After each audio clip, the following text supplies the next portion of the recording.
The last night in Auschwitz, we were lying down before going in the slave labor camp, when one of twins I had met in Székesfehérvár crawled over to me and told me that they had had to put their own parents into a gas chamber, that they were being experimented on, and that they knew when the experiments were over they would be gassed.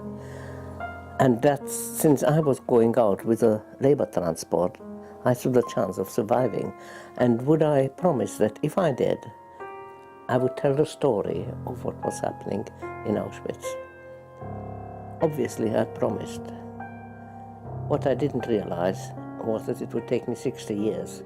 Ibby grew up in Germany and attended a normal German school with German children, but on the 6th of June 1942 her life changed forever as she was sent to Auschwitz.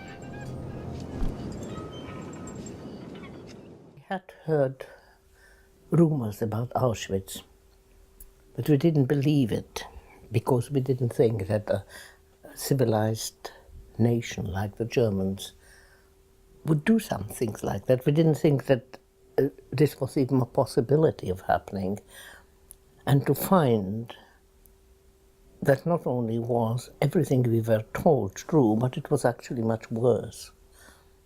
That we were being dehumanized, that we were being treated not like people.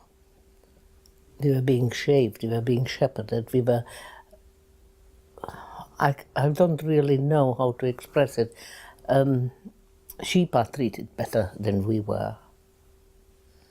Finally, after months of not knowing if she'd live another week, Ibby was taken out of Auschwitz at the end of July. The train went off for Bergen-Belsen, and we started a few days later our march, and we marched in the night time and were hidden barns during the day. Probably so that the German population should know what was going on.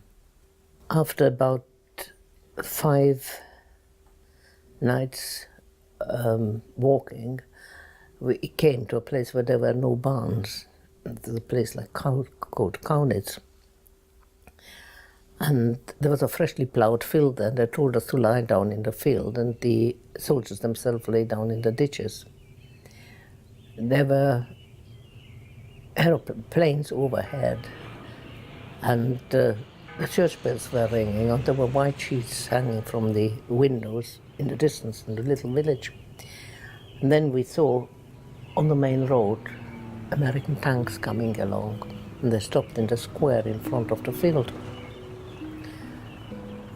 Hundreds of women jumped out of the field and surrounded the tanks.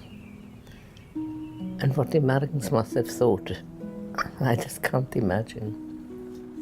I was still lying in the field because I couldn't move, so my friends picked me up and took me to a farmhouse nearby, put me on a wooden settle.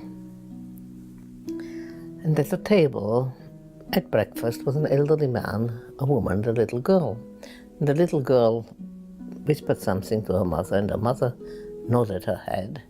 And she got off the chair and came towards me with her hands like this. And in her hand was an egg. And she says, "It's Easter Sunday." Now, can you think of a better day to be liberated on than Easter Sunday?